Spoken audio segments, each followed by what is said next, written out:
এরপরে হাসান সরকার লিখেছেন আকিকার গোশত সবাই খেতে পারবে কিনা। ডাক্তার রিফাত লিখেছেন সুরমা ব্যবহার সম্পর্কে জানতে চাই, বিষয়ে নবীর আদেশ ও সওয়াব কি।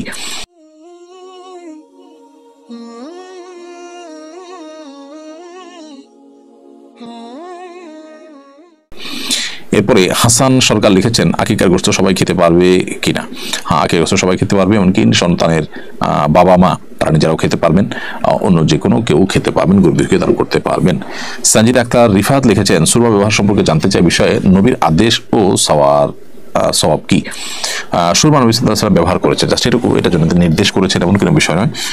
বিধায় সুরমা যদি নবী সাল্লাল্লাহু আলাইহি ওয়াসাল্লামের মহব্বতে আপনি ব্যবহার করেন তাহলে সওয়াব হবে। তবে সুরমার জায়গায় যদি আপনি এমন কিছু ব্যবহার করেন যেটা চোখের জন্য ক্ষতিকর, তাহলে সেক্ষেত্রে সেটা আপনার নিজের দায়িত্বের ব্যাপার। মাহমুদুল হাসান সাইম আপনি লিখেছেন এর থেকে আমার মা বাবা 11-12 লাখ টাকা সুদের উপর ঋণ করেছেন। এখন আমি সংসারের হাল ধরেছি, এখন কি আমার নামাজ রোজা দান সাদকা কুরবানি কবুল হবে?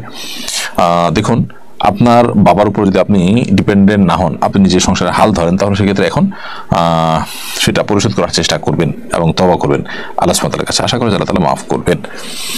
তবে এই যে এই তওবা হতে হবে যথাযথ প্রক্রিয়া, যথাযথ নিয়মে।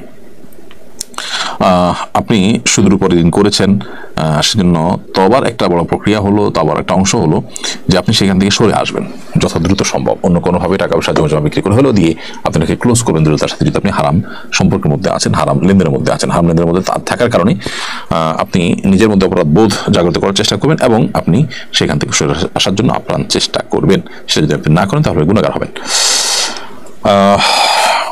এরপরে প্রশ্ন হলো হলিউডের যে আগ্নেয়গিরি সেটি কি আল্লাহর গজব? আমরা এই বিষয়ে একটি প্রশ্ন উত্তরে বলেছি এর আগের কোন একটা লাইভে অথবা কোন একটা প্রশ্ন উত্তর সেশনে, সম্ভবত এই বিষয়ে প্রশ্ন গেছে। আপনি যদি সেটা ভালো করে দেখেন, আমার মনে হয় যে এই বিষয়ে আপনি প্রশ্নের উত্তর জেনে যাবেন এবং আপনার কাছে বিষয়টা ক্লিয়ার হবে। আল্লাহ রাব্বুল আলামিন মানুষকে নানাভাবে পরীক্ষা করেন, নানাভাবে বিপদ আপদ দিয়ে আল্লাহ পরীক্ষা যে করবে। আল্লাহ বলেছেন ওয়ালানুবলিয়ান্নাকুম বিশাইইন মিনাল খাউফি ওয়াল জু'i ওয়া নাকসিম মিনাল আমওয়ালি ওয়াল আনফুসি ওয়াস সামারাত। আল্লাহ বলেছেন আমি মানুষকে কিছুটা ভয়, ভীতি, তারপরে ক্ষুধা এগুলো দিয়ে পরীক্ষা করি। তো যারা আল্লাহর প্রতি বিশ্বাসী, যারা সবরকারী, এরকম পরিস্থিতি যারা ধৈর্য ধারণ করেন, আল্লাহ সুবহানাহু ওয়া তাআলা বলেছেন তাদেরকে তোমরা সুসংবাদ দাও। অতএব বিপদ আপদে আল্লাহ সুবহানাহু ওয়া তাআলার পরীক্ষা হয়ে থাকে, বিশেষ করে ইমানদারদের বেলা। অবশ্য বেঈমান হলে তাদের হাতের ফসল স্বরূপ হয়ে থাকে, তাদেরকে আল্লাহ তাআলা মন্দ কাছ থেকে যেন ফিরে আসতে পারে সেজন্য সতর্ক করে মূলত এরকম বিষয় বলে থাকেন, সেটি ভিন্ন বিষয়।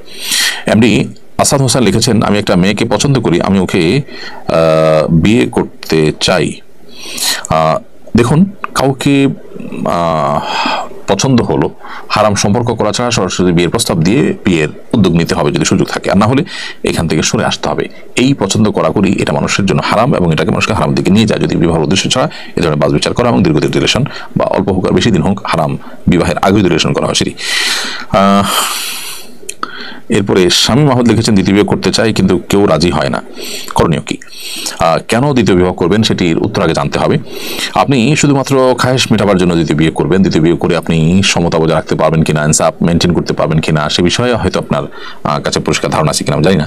যদি সেটা না থাকে তাহলে এটা নিছক খায়েশ মেটাবার বিষয় না, এটা করতে গেলে আপনি আল্লাহর কাছে দায়ী থাকবেন। আর